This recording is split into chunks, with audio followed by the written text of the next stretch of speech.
மொழி அரசியல் தமிழகத்துக்கு ஒன்றும் புதுசு கிடையாது. 1937 ஆண்டிலிருந்தே இந்தி திணிப்பு தமிழகத்துக்கு ஒரு மிகப்பெரிய பிரச்சனையாகவே இருக்கு. இதற்கு எதிராக ஒரு மிகப்பெரிய போராட்டம் அப்படிங்கிறது நடந்துச்சு. அது இந்தியாவே அதிரும் வகையில் இருந்துச்சு. இந்த ஒரு போராட்டத்தை முன்னின்று வழிநடத்தியவர்கள் திமுக என்ற கட்சி மற்றும் அண்ணாதுரை அவர்கள். இந்த ஒரு போராட்டம் வெற்றி அடைந்ததன் பிறகு அதன் மூலம் ஆதாயமும் கண்டது திமுக. இதே பாணியில் மீண்டும் ஒரு மொழி போராட்டத்தை நடத்தி 2026 ஆண்டில் ஆட்சி அமைக்க ஒரு அடித்தளம் போடுறாங்களா திமுக அப்படிங்கிறது ஒரு மிகப்பெரிய கேள்விக்குறியாக இருக்கு. NEPயில் நேஷ்னல் எஜுகேஷன் பாலிசியில் ஹிந்தி அப்படிங்கிறது கட்டாயம் இல்லைன்னு சொன்னதுக்கு அப்புறமும் ஹிந்தி திணிப்பு அப்படிங்கிற பொய் பிரச்சாரம் பண்ணி நம்ம இது ஏதோ ஒன்று திணிக்கப்படுகிறது. இதுதான் இந்த டவுட்டுக்கான காரணம். BJP one nation one language என்ற ஒரு பாலிசியை வைத்திருப்பதாக ராகுல் காந்தி அவர்கள் குற்றச்சாட்டுறாரு. இந்த குற்றச்சாட்டை வலிச்சிருக்கும் விதமாக பிஜேபியோட தலைவர்கள் அமித்ஷா மற்றும் நம்முடைய பாரத பிரதமரான மோடி அவர்கள் கூட ஹிந்தியை தேசிய ஒற்றுமைக்கான மொழின்னு சொல்லிட்டு பல இடத்துல குறிப்பிட்டிருக்காங்க. அப்போ திமுக மற்றும் திரு ராகுல் காந்தி அவர்கள் சொல்வது இல்லை, பிஜேபி அரசு நம் மீது ஏதோ ஒரு வகையில் ஹிந்தி அப்படிங்கிறத திணிக்க பார்க்கிறார்களா? கர்நாடகா காவிரி பிரச்சனை போல மொழியை வைத்து அரசியல் செய்து கொண்டிருக்கிறார்களா இந்த அரசியல் தலைவர்கள்? பிஜேபி, காங்கிரஸ் மற்றும் திமுக இவர்களோட மொழி அரசியல் என்ன? இந்த ஒரு பதிவில் நம்ம பார்ப்போம். கடைசி வரைக்குமே பாருங்க, நிச்சயம் இதில் இருக்கும் அரசியல் உங்களுக்கு தெரியும். இது தமிழ் டிகோட்ஸ் வழங்கும் த ஹைப் லிங்க்ஸ்.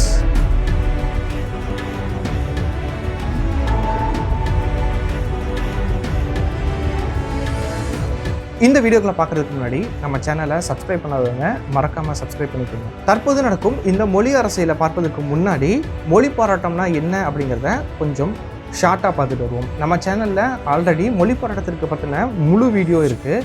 அதை பார்க்காதவங்களுக்கு லிங்க் டிஸ்கிரிப்ஷனில் இருக்குது, செக் பண்ணி பாருங்கள்.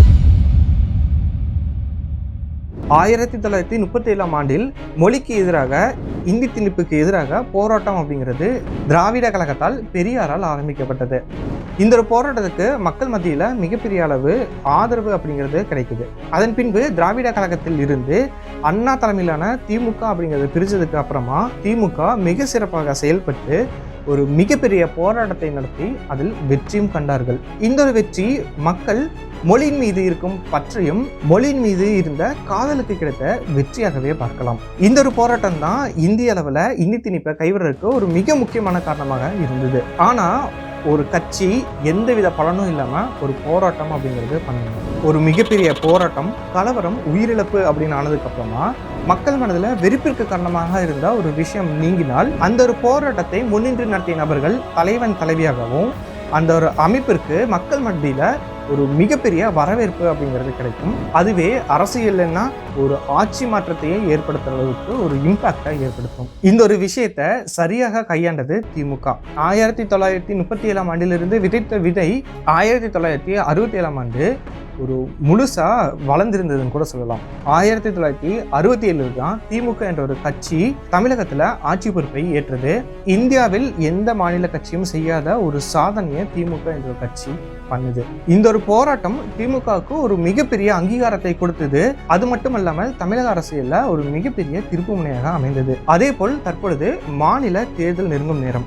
தற்பொழுது கல்விக்கான தொகையை நிறுத்தி வைத்து விட்டார்கள்.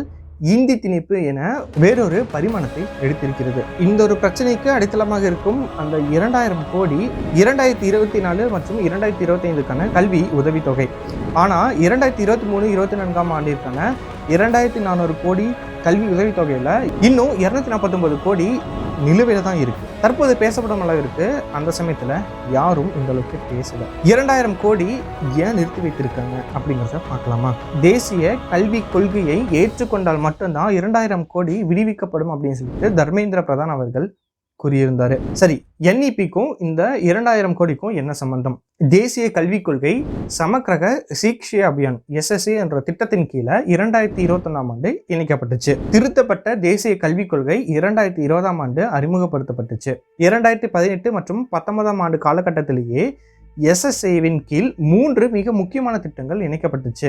இந்த 3 திட்டத்தின் கீழும் மாநிலங்கள் நிதி உதவி தொகையை பெற்றிருந்தது என்பது குறிப்பிடத்தக்கது. அந்த 3 திட்டங்கள் சர்வ சிக்ஷா அபியான், ராஷ்டிரிய மத்தியமிக் சிக்ஷா அபியான், டீச்சர்ஸ் எஜுகேஷன். இந்த 3 திட்டத்தையும் ஒன்றிணைத்து 3க்கும் தனித்தனியாக வழங்கிட்டு இருந்த நிதியை ஒரே நிதியாக மாற்றியது மத்திய அரசு. சர்வ சிக்ஷா அபியான் திட்டத்தின் கீழ் தான் RTE அப்படிங்கிற ஒரு திட்டத்திற்கு நிதி அப்படிங்கிறது வழங்கப்பட்டிருந்தது. NEP அமல்படுத்தினால் மட்டும்தான் SSA என்ற திட்டத்தின் கீழ் நிதி வழங்கப்படும் அப்படிங்கிறது SSAவின் வழிமுறைகள் மற்றும் விதிமுறைகள் கூறும் விஷயம். ஆனால் RTE என்ற திட்டத்துக்கு எப்பொழுதும் வழங்கி வரும் நிதியை தற்பொழுது நிறுத்தி வைப்பதற்கு என்ன முகாந்திரம் இருக்குது அப்படிங்கிறது தெரியல. ஒருவேளை இந்த நிதியை அடிப்படையாக வைத்து NEP என்ற கொள்கையை நம்மீது திணிக்கிறார்களா இந்த மத்திய அரசாங்கம் அப்படிங்கிறது தெரியல. NEPயை ஏற்றுக்கொள்வதும் ஏற்றுக்கொள்ளாமல் இருப்பதும் ஒரு மாநிலத்தோட ஒரு உரிமை. இந்த SSAவின் வழிமுறைகள் படி தேசிய கல்விக் கொள்கையை ஏற்காத டெல்லி, பஞ்சாப், மேற்கு வங்காளம் போன்ற மாநிலங்களுக்கு தலா 330, 515 மற்றும் 1000 கோடிகள் இதுவரைக்கும் விடுவிக்கப்படவில்லை என்பதும் இங்கு குறிப்பிடத்தக்கது.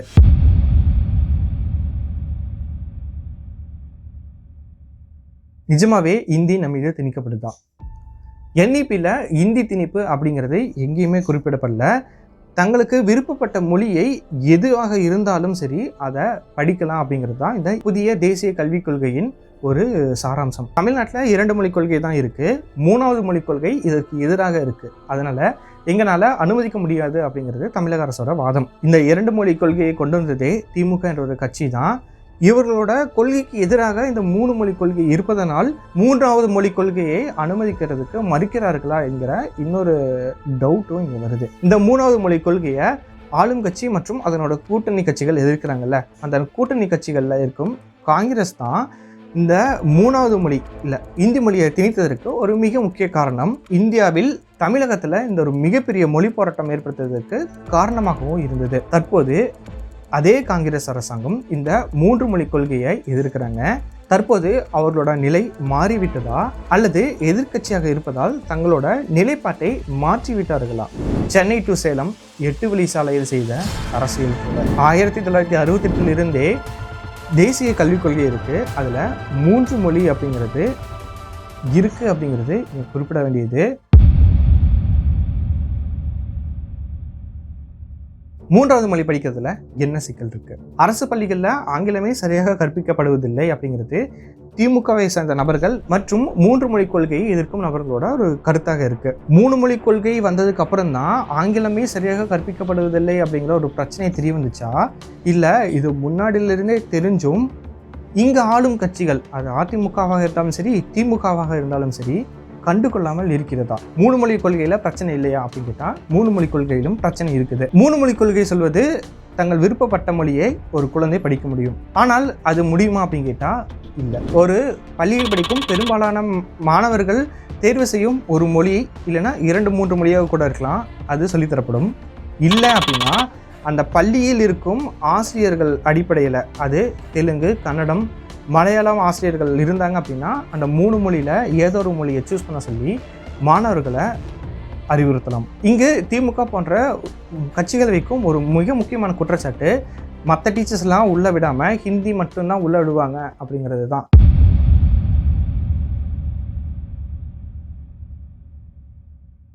தமிழகத்தில் 3வது மொழி சொல்லிக் கொடுக்குறாங்களா இல்லையான்னு பார்க்கறதுக்கு முன்னாடி ஒரு சில டேட்டாஸாக பார்த்துட்டு வருவோம். தமிழக அரசால் கிட்டத்தட்ட 24,310 தொடக்க பள்ளிகள், 7,024 நடுநிலை பள்ளிகள், 3,135 உயர்நிலை பள்ளிகள், 3,110 மேல்நிலை பள்ளிகள் மற்றும் அரசு உதவி பெறும் பள்ளிகள் 8,328 என 45,907 பள்ளிகள் இருக்குது.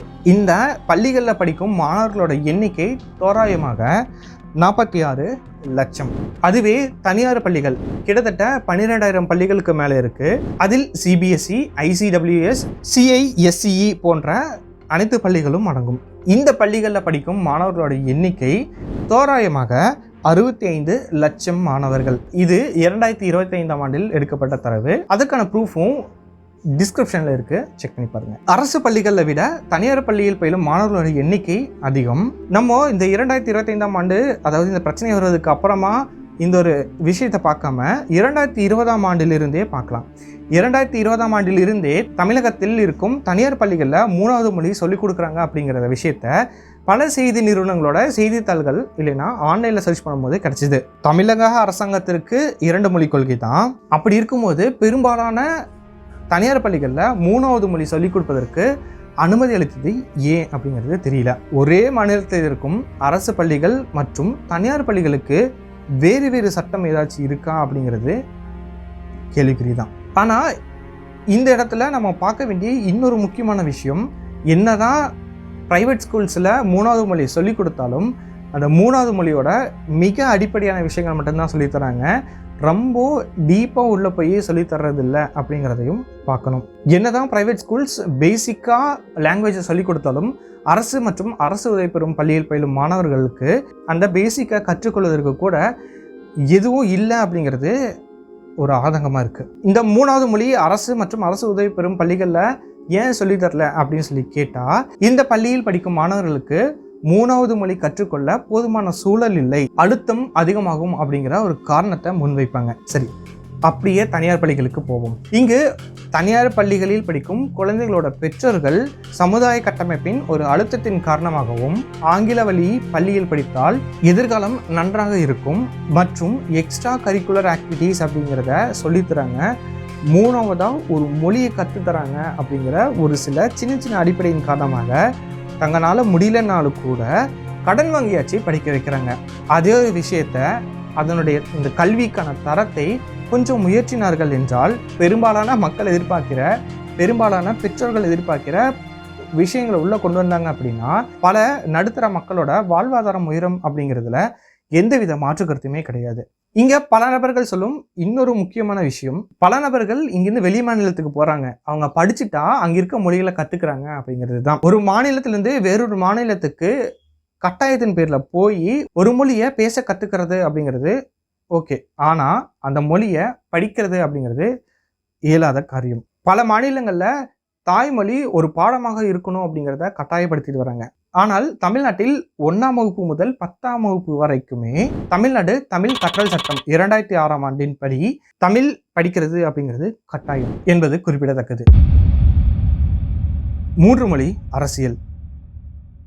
பிஜேபி மற்றும் 3 மொழி ஆதரிப்பவர்கள், திமுக மற்றும் 3 மொழியை எதிர்ப்பவர்களோட கருத்துக்களை நம்ம இங்க பார்ப்போம். பிஜேபி என்னதான் இந்தி கட்டாயம் இல்லை, NEP-ல இந்தி கட்டாய மொழியாக இல்லை அப்படின்னு சொன்னாலும் பிஜேபி தலைவர்களான அமித்ஷா மற்றும் நம்முடைய பாரத பிரதமரான மோடி அவர்கள் கூட பல ட்வீட்டில் ஹிந்தியை பற்றி பெருமையாக பேசிட்டு வந்துருக்காங்க. சரி, இவங்க அவர்களுடைய ஹிந்தி மொழியை பெருமையாக பேசுகிறாங்கன்னு வச்சுக்கலாம். ஆனால் தமிழ்நாட்டில் இருக்கும் பிஜேபி ரெப்ரசன்டேட்டிவ்ஸ் ஹிந்தி ஏன் கற்றுக்கணும்னு கேட்டால் அவங்க சொல்கிற காரணத்தை, கும்முடி பூண்டி தாண்டிட்டா மொழி தெரியாது, பானிபூரி சாப்பிட்றதுக்கு மொழி வேணும், வேறொரு மாநிலத்துக்கு போகிறீங்க, அந்த மாநிலத்தில் ஏதாச்சும் ஒரு பிரச்சனை வருது, ஹிந்தி தெரிஞ்சால் மட்டும்தான் உங்களால் அதுலேருந்து சர்வைவ் ஆக முடியும்னு சொல்லிட்டு ஒரு சில்லியான காரணத்தை சொல்கிறாங்க. சரி, திமுக மற்றும் அதை எதிர்ப்பவர்கள் என்ன சொல்கிறாங்கன்னு பார்க்கணும்ல. 3 மொழி படித்தனால தான் இங்கே பானிபூரி விற்க வந்திருக்கான் அப்படின்னும், ஆங்கிலம் அப்படிங்கிற உலக மொழி இருக்கும்போது நான் இதுக்கு 3ஆவதாக ஒரு மொழி படிக்கணும், 3 மொழி கொண்ட மாநிலங்களில் அங்கே இருக்கும் ஆசிரியர்களுக்கே ஆங்கிலம் அப்படிங்கிறது சரியாக வரல அப்படின்னு சொல்லிட்டு ஒரு சில வீடியோக்கள் இங்கே வரதை நம்மளால் ஈஸியாக பார்க்க முடியுது. அது கூட சேர்ந்து ஹிந்தி படிச்சுட்டா தமிழ் மொழி அழிஞ்சிடும். சீனா, அமெரிக்கா, ரஷ்யா போன்ற நாடுகளில் இருக்கும் அதிபர்களுக்கு கூட ஒரு மொழி தான் தெரிஞ்சிருக்கு, நம்மளுக்கு 2 மொழி தெரிஞ்சிருக்கு, 3ஆவதான் ஏன் படிக்கணும் அப்படின்னு சொல்லிட்டு பிஜேபி எப்படி சில்லியாக ஒரு சில ரீசன் சொல்கிறாங்களோ இவர்களும் அதே போல் ஒரு சில சில்லியான ரீசன்ஸ் எல்லாம் சொல்கிறாங்க. ஹிந்தி படித்தால் மொழி அழிந்து விடுமா? இந்தி என்ற ஒரு மொழியால் கிட்டத்தட்ட 200க்கும் மேற்பட்ட மொழிகள் அழிந்திருக்கிறது அப்படிங்கிற ஒரு அறிக்கை. ஆனால் மற்ற மொழிகளால் கிட்டத்தட்ட 191க்கும் மேற்பட்ட மொழிகள் அழிந்து வரும் நிலையில் இருப்பதாக யுனெஸ்கோ என்ற அமைப்பின் அறிக்கை அப்படிங்கிறது சொல்லுது. இந்தியால் பல மொழிகள் அழிந்து விட்டது அப்படின்னு சொல்கிற நம்ம, பல மொழிகளை காக்க தவறிவிட்டோம் அப்படின்னு சொல்கிற நம்ம தமிழால் அழிந்து வரும் மொழிகளை காக்க தவறிவிட்டோம். தமிழால் அழியக்கூடிய நிலையில் இருக்கும் ஒரு சில மொழிகளோட லிஸ்ட்டை மட்டும் நான் சொல்கிறேன். சௌராஷ்டிரா, படுகா, இருளா, கேதை, குறும்பா, தோடா. ஒரு மொழியோட வளர்ச்சியால், ஆதிக்கத்தால் அந்த ஒரு பகுதியில் இருக்கும் சின்ன சின்ன மொழிகள் அப்படிங்கிறது ஏதோ ஒரு வகையில் பாதிக்கப்பட்டு தான் இருக்குது. இந்தி மட்டுமல்ல, ஆதிக்கம் செலுத்தக்கூடிய எந்த மொழியாக இருந்தாலும் சரி, அந்த மொழியால் ஏதோ ஒரு மொழி பாதிக்கப்பட்டு கொண்டிருக்கிறது அப்படிங்கிறது தான் உண்மை. 3வது மொழி தேவையா? இந்தி தவிர வேற எந்த மொழி வேணாலும் படிச்சுக்கலாம்ல. 3வது மொழி படிக்கிறதுல என்ன நன்மை இருக்குது? 3வதா ஒரு மொழி படிக்கிறதுனால என்ன மொழி படிக்கிறோமோ அந்த மொழியில் எழுதப்பட்ட ஆராய்ச்சி கட்டுரைகள், புத்தகங்கள் அப்படிங்கிறத நம்மளால் புரிஞ்சு கொள்ள முடியும். 3வது மொழி படிக்கிறதுனால 3வது மொழி எந்த மொழி படிக்கிறோமோ அந்த மொழியில் நம்மளால் சிந்திக்கவும் பல கோணங்களில் அதை புரிந்து கொள்ளவும் நம்மளால் முடியும். பல மொழிகள் தெரிந்தால் அரசியல், வர்த்தகம், சமூக உறவுகள் வளர்ச்சி அடையும் மற்றும் அந்த மொழி பேசும் மக்களோட பண்பாடு மற்றும் மரபுகளை நம்மளால் புரிந்து கொள்ள முடியும். இதில் நான் சொன்ன எதுவுமே எனக்கு யூஸ் ஆக போகிறது கிடையாது அப்படின்னு சொல்லி தோணுச்சு அப்படின்னா, வர்த்தக ரீதியாக, தொழில் ரீதியாக நம்ம பார்க்கலாமா? தமிழகத்தில் பெரிய அல்லது சிறிய நிறுவனங்களாக இருந்தாலும் சரி, இங்கே இருக்கும் பல மக்கள் கஸ்டமர் சர்வீஸில் லோக்கல் லாங்குவேஜ் தெரிஞ்ச நபர்களை தான் எதிர்பார்ப்பாங்க. ஒருவேளை அவங்களுக்கு ஆங்கிலம் தெரியாமல் இருக்கலாம், அல்லது ஆங்கிலம் தெரிந்தும் தங்களோட தாய்மொழியில் பேசுறதுனால தங்கள் சொல்ல வேண்டிய விஷயத்தை எளிமையாக புரிய வைத்து விடலாம் என்ற ஒரு காரணத்துக்காகவும் இருக்கலாம். அதே போல ஒரு மனநிலையில் தான் வெளிமாநில மக்களும் இருப்பார்கள். சரியா? அமேசான், ஃப்ளிப்கார்ட், TCS போன்ற மிகப்பெரிய நிறுவனங்கள் தங்களோட கிளைகளை இந்தியாவில் பல மாநிலங்களில் நிறுவி இருக்குது. அந்தந்த மொழிகளுக்கு ஏற்ப நம்ம பேச வேண்டிய சூழ்நிலை அப்படிங்கிறது அமையும். நம்மளோட தமிழ் மூவி இண்டஸ்ட்ரி அப்படிங்கிறது மிகப்பெரியது. தமிழ் படங்கள் கன்னடம், தெலுங்கு, மலையாளம், ஹிந்தி போன்ற மொழிகளில் நம்ம மொழிபெயர்ப்பு செஞ்சு வெளியிடுறோம். இந்த மொழிபெயர்ப்பு செய்கிறதற்கு தமிழ், ஆங்கிலம் தவிர வேறு ஏதோ ஒரு மொழி தெரிஞ்சவர்களை தான் ஹையர் பண்ணியிருப்பாங்க. இங்கே வந்து எனக்கு தமிழ், இங்கிலீஷ் தெரியும், நான் டப் பண்ணி கொடுக்குறேன் அப்படின்னா ஏற்றுப்பாங்களா? இங்கே தனியார் பள்ளிகளில் 3வது மொழி சொல்லித்தராங்க. அதை அறக்குறையாக சொல்லி கொடுத்தாலும் 3வது மொழி ஏதோ ஒரு வகையில் அந்த மாணவர்களுக்கு தெரியும். ஆனால் அரசு மற்றும் அரசு உதவி பெறும் பள்ளிகளில் 3வது மொழி அப்படிங்கிற அடிப்படை கூட சொல்லித்தரதில்லை. இங்கே ஏதோ ஒரு வகையில் இந்த அரசு மற்றும் அரசு உதவி பெறும் பள்ளிகளில் படிக்கும் மாணவர்களுக்கு ஒரு வாய்ப்பு அப்படிங்கிறது பறிக்கப்படுகிறது என்பது மறைமுகமான ஒரு பிரச்சனையாக இங்கே இருக்குது. BPO சொல்லியிருந்தேன், சினிமா துறை சொல்லியிருந்தேன். இந்த 2 துறையில் மட்டும்தான் 3வது மொழி இல்லைன்னா ஏதோ ஒரு மொழி தெரிஞ்சவங்களுக்கு வாய்ப்பு இருக்கா அப்படின்னு கேட்டால் இல்லை. பல துறைகளில் வேலை வாய்ப்பு அப்படிங்கிறது இருக்குது.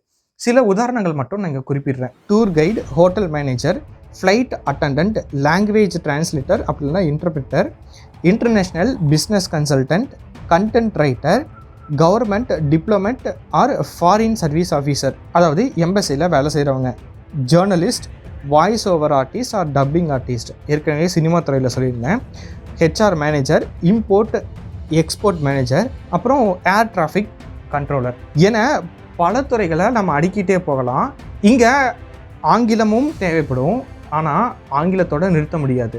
ஆங்கிலம் தெரியாத பல மனிதர்கள், பல நாட்டு மக்கள் ஒரு இடத்துல வரும்போது அவர்களுக்கு என்ன மொழி தெரியுதோ, அவர்களுக்கு எந்த மொழி கம்ஃபர்ட்டாக இருக்கோ அதில் பேசி ஒரு பிஸ்னஸ் அப்படிங்கிறத டெவலப் பண்ணுறது தான் ஒரு நல்ல முடிவாக இருக்கும். ஹிந்தி வேண்டாம், ஆனால் தமிழ்நாட்டில் இருக்கும் அனைத்து பள்ளிகளுக்கும் அது பொதுவானதாக இருக்கணும். தனியார் பள்ளிகளில் 3வது மொழி பெற்றோர்களோட விருப்பத்தினாலோ, சமுதாயத்தின் கட்டமைப்பினாலோ, அல்லது 3வது மொழி படித்தா ஏதோ ஒரு வகையில் வேலைவாய்ப்பு பெருகும் அப்படிங்கிற அடிப்படையில் சொல்லி கொடுக்குறாங்கன்னா அது அரசாங்க பள்ளிகள் மற்றும் அரசு உதவி பெறும் பள்ளிகள்லையும் இருக்கணும். இதற்கு முன்னாடி சாதி வாரியாக பாகுபாடு இருந்துச்சுல்ல, அதே மாதிரி தான் தற்போது பணத்தின் அடிப்படையில் பாகுபாடு இருக்குதா அப்படிங்கிற வேறொரு கண்ணோட்டத்திலும் நம்ம பார்க்க வேண்டியதாக இருக்குது. 3வது மொழி வேணுமா வேண்டாமா அப்படிங்கிறது அவங்கவுங்க கையில் தான், அது அவர்கள் தேர்வு செய்யும் வகையில் தான் இருக்குது. ஆனால் அந்த 3வது மொழி கற்றுக்கிறதுக்கு ஏதோ ஒரு வகையில் ஒரு அடிப்படை வசதிகள் செய்து கொடுத்தாங்க அப்படின்னா ஒரு மிகப்பெரிய உதவியாக இருக்கும். இந்த பதிவில் பல விஷயங்கள் பார்த்துருக்கோம். அது ஏதோ ஒரு வகையில் உங்களுக்கு பயனுள்ளதாக இருக்கும் அப்படிங்கிறத நம்புகிறேன். உங்களுக்கு ஏதோ ஒரு வகையில் பயனுள்ளதாக இருந்துச்சு அப்படின்னா அது உங்களுடைய நண்பர்கள், உறவினர்களுக்கு ஷேர் பண்ணி இந்த மாதிரி விஷயம் இங்கே நடந்துட்டுருக்கு அப்படிங்கிறத தெரியப்படுத்துங்க. மீண்டும் வேறு ஒரு பதிவில் சந்திப்போம். விழிப்போம், நல்ல சமுதாயத்தை நாம் முன்னின்று கட்டமைப்போம். நன்றி, வணக்கம்.